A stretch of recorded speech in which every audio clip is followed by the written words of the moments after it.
Goodbye. Welcome to another Women and a Series, or Ordinary Gospel. It is Zetubo Sigwe, Ezikolomo. If you are new to this channel, I will enjoy you to scroll down the channel, watch my old videos.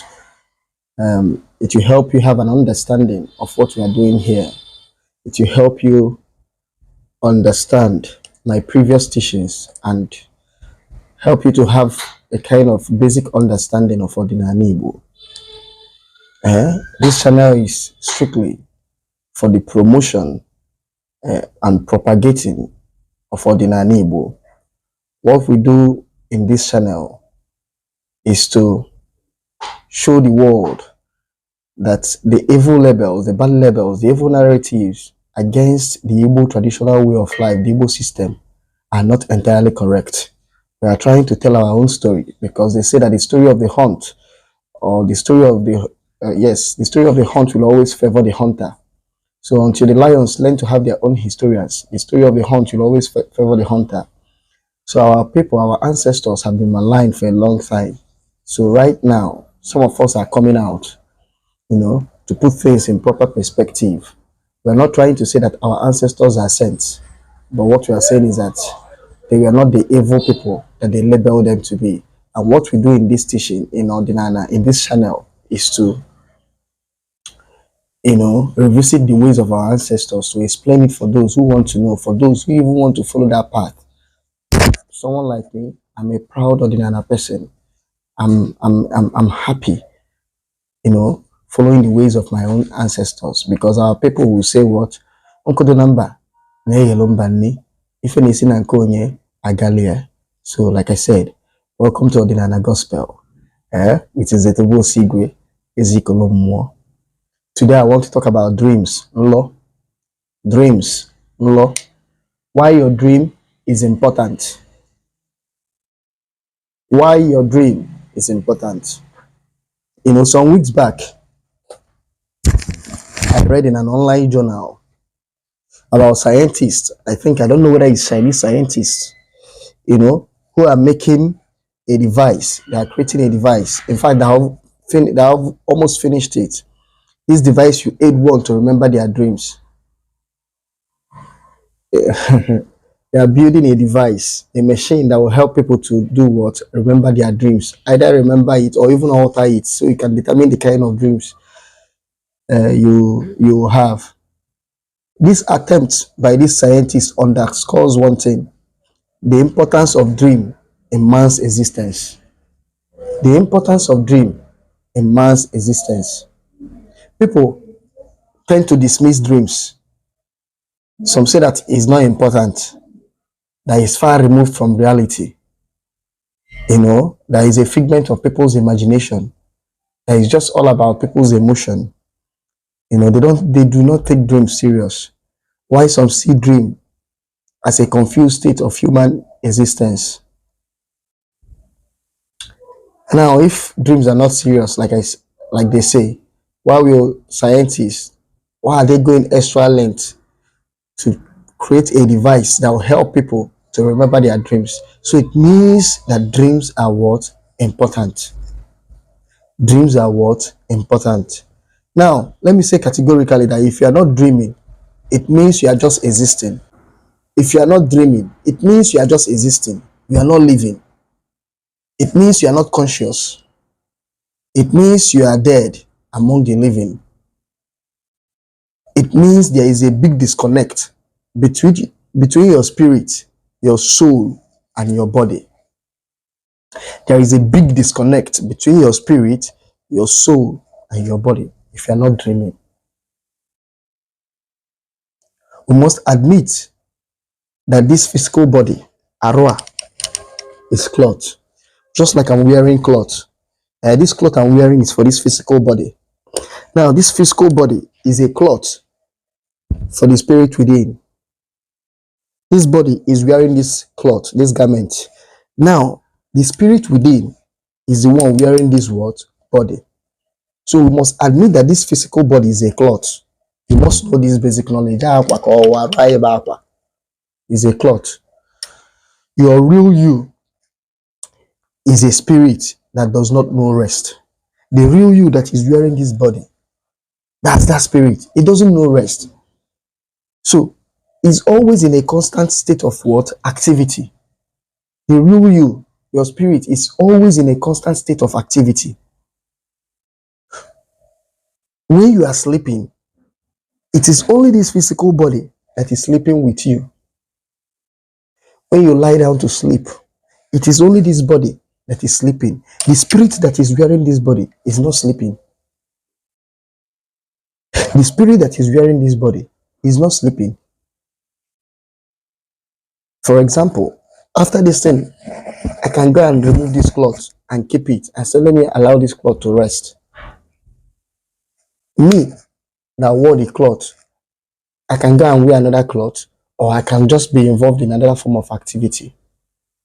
So the real spirit wearing this body does not sleep with you whenever you are sleeping. So it is only your physical body that is sleeping, not your real you.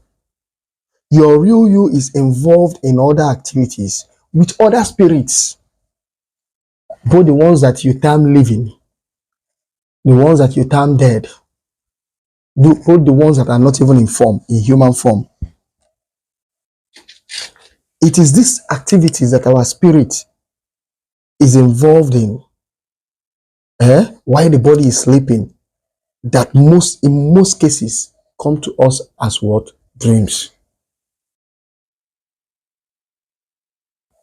It is these activities that our spirits are involved in while we are sleeping. In most cases, that is what comes to us as dream. Remember, I said a man is made up of what? The spirit, the soul, and the body. See the soul as the psychic self.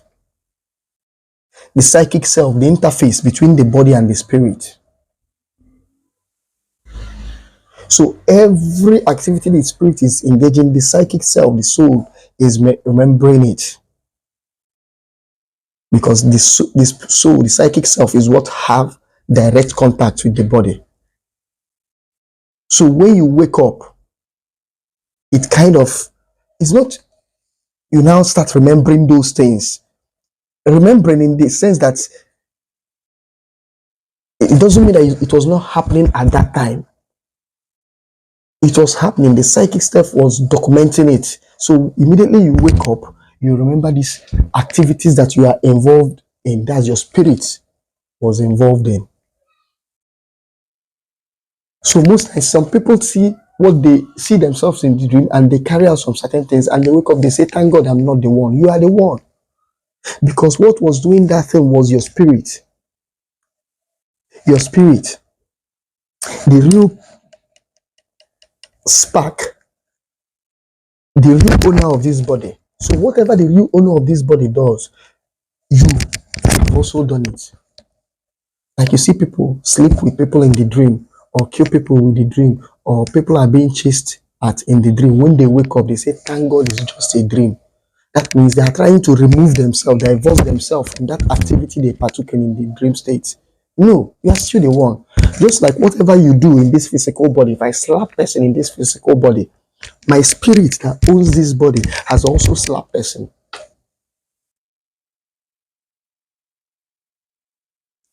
So your inner you and your outer you are the same. In as much as they are separate, they are also the same. So any responsibility, any activity carried out by one is also carried out by the other.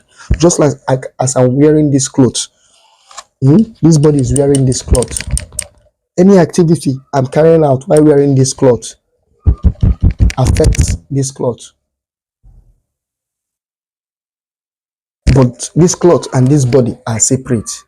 But for the period I'm wearing it, they are one. I don't know if you are getting it. Now, what point am I trying to say? It is safe to say that someone who is awake is less conscious, while one who is asleep has the potential to be more conscious than the real reality.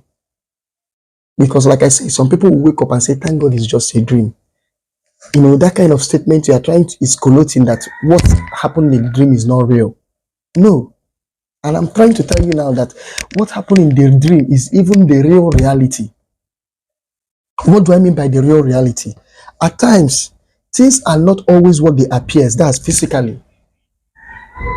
Even in the dream, at times, it's not what they appear. But even in this real self, this physical world, is even in this physical self that is a more world of illusion.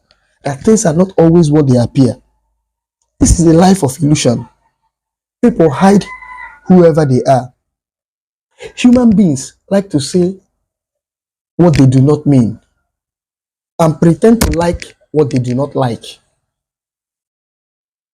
Everybody wants to conform. So in this physical world, it's always difficult to know the real person, what someone has in mind, what someone has done. People are hiding who they are.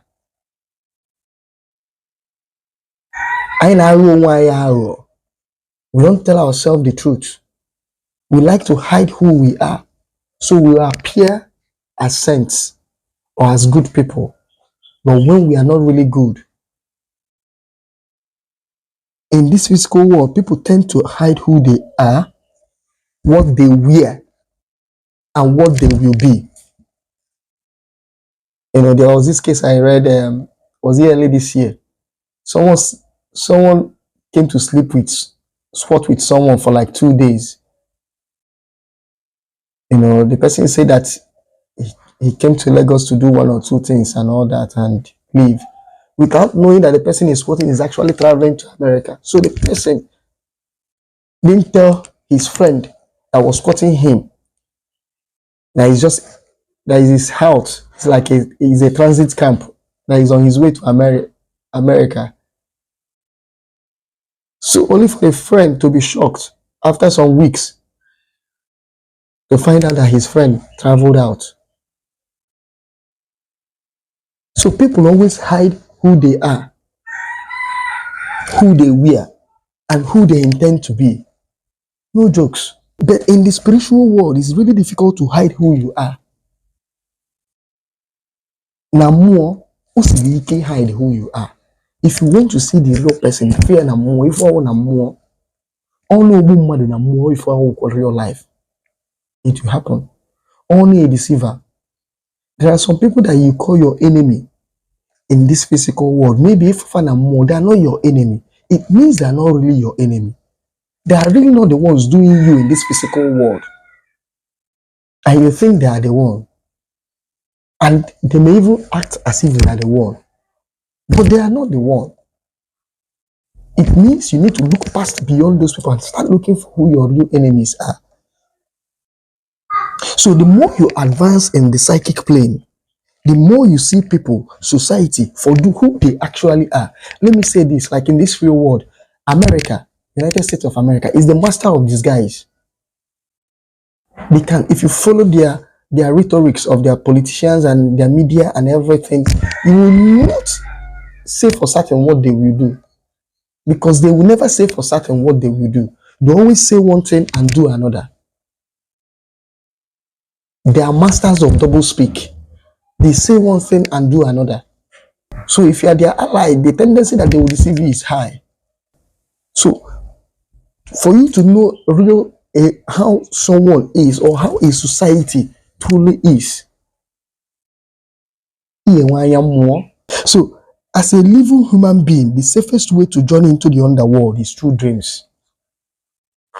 If I say that I long my con lawyer they just with the real. In my ranking on how to see things, I place dream above divination. Above Alpha divination. I always say it from experience.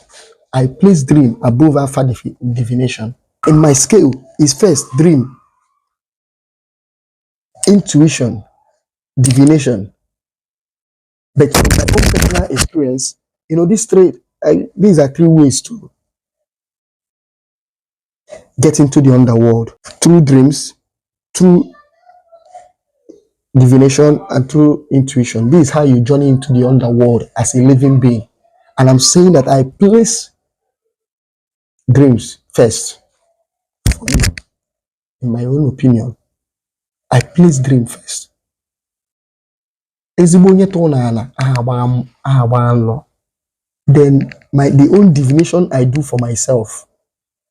Afa m gbaala onwe m, I place it second. Ọ bụrụ nke onye ilo gbalụ. Then the third one, my intuition. I don't joke with these three. And after these three, I say I'm placing dream highest. So I'm saying that dream is the safest route to journey into the underworld through dreams. Because if you have a sync between your spirit, your soul, and your body, I'm telling you, your dreams are almost 95% to 96% valid.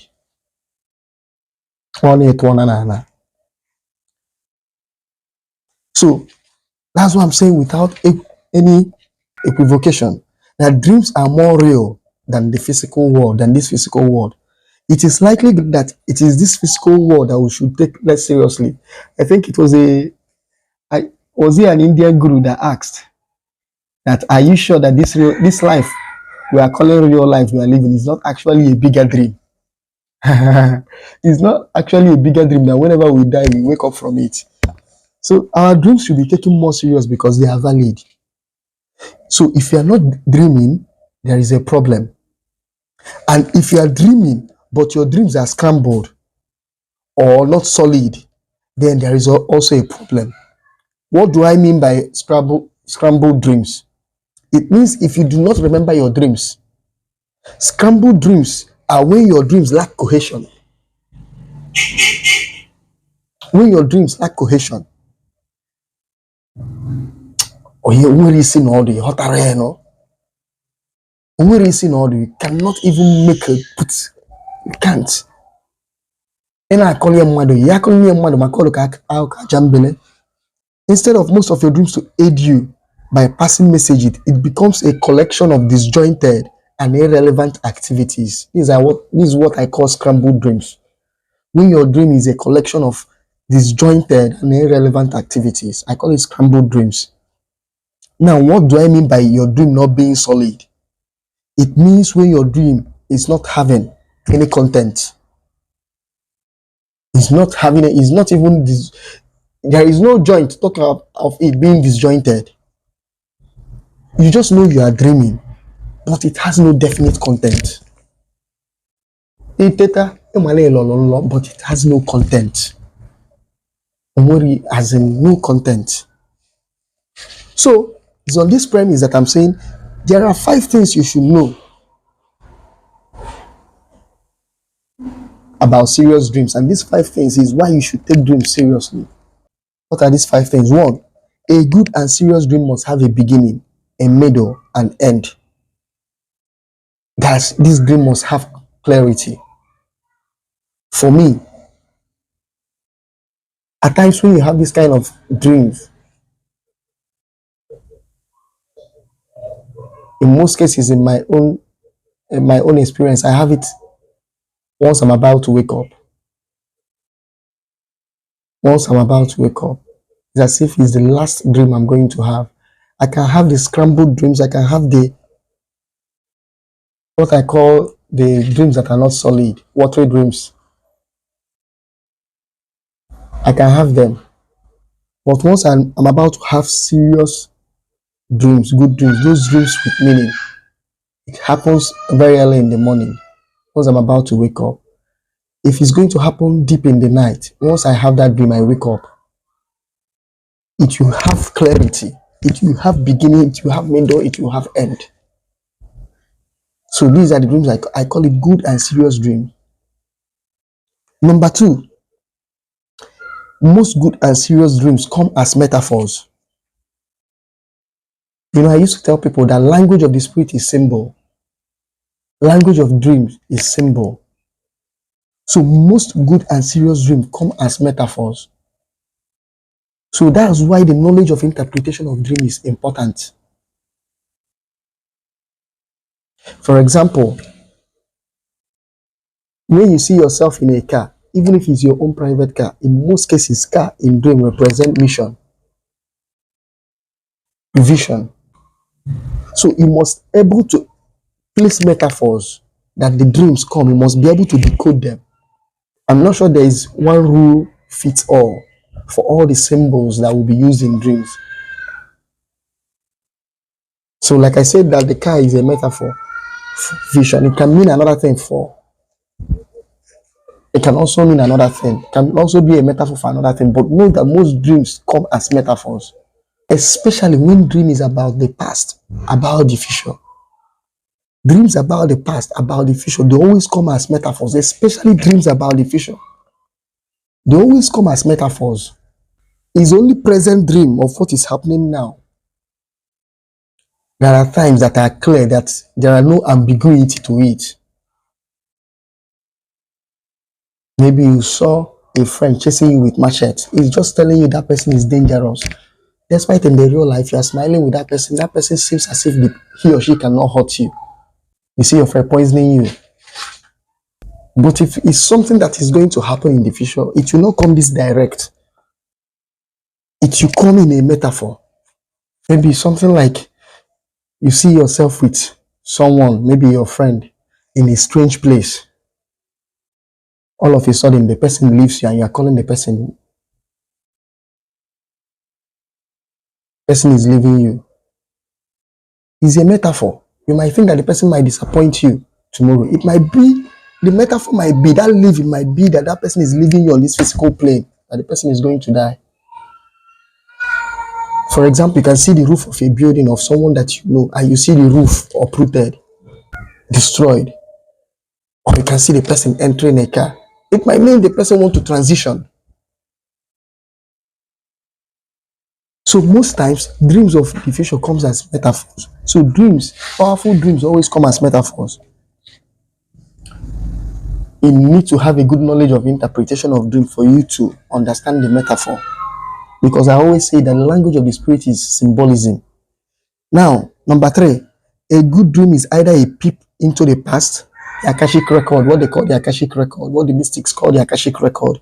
A good and serious dream is either a peep into the Akashic record, the past, a warning for your present life, or a peep into the future. Number 4, a dream is not a rare gift. Dreaming is not a rare gift. Some people will say, I don't have the gift of dreaming. Dreaming is not a rare gift, but a normal thing which every living human being should regularly experience. So it's not a rare gift. Don't say, I don't have the gift of dreaming. If you are not dreaming, you have a problem. So don't say, I don't have the gift. It's not a rare gift. It's not a talent. So if you are not dreaming, it's actually a disease. Not dreaming is a disease. This is why if you're not dreaming, then there is a problem which you must try to sort out. And why is it a problem? If you're not dreaming, there is a problem. Either or they have been giving you messages and you don't take it serious and they stopped. Then number 5, dream has no boundaries. Dream has no boundary. You can see yourself flying in the dream.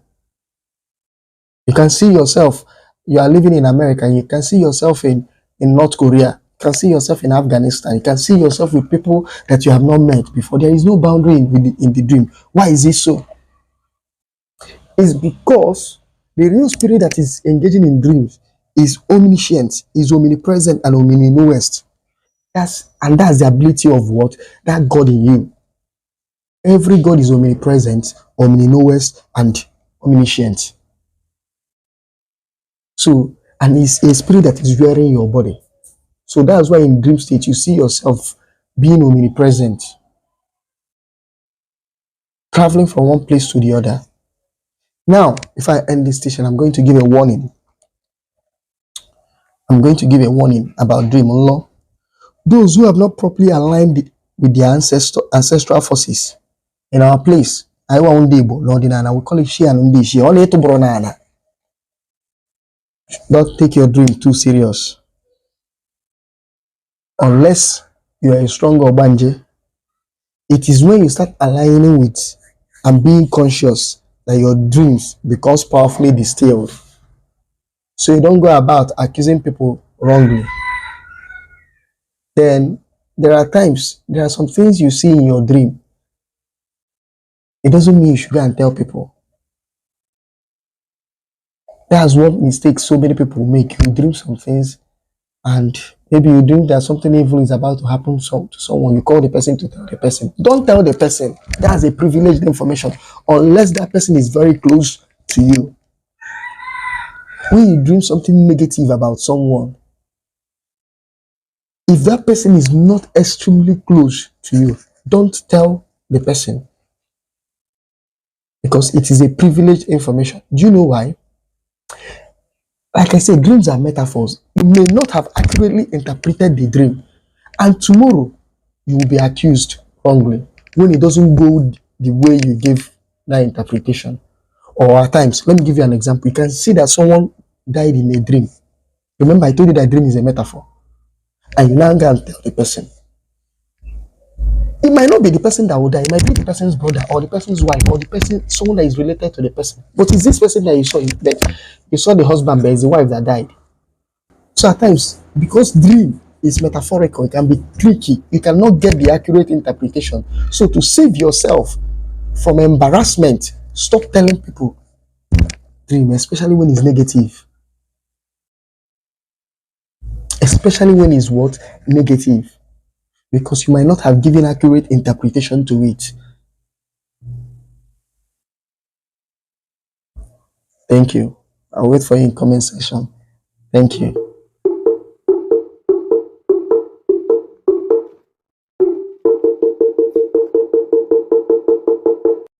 Thank you for watching this video. If you like the video, please like, subscribe, and share. I would like to hear from some of you. If you have any question, please, you can reach me through the number on the screen, or my email address, or my other social media handles. Thank you.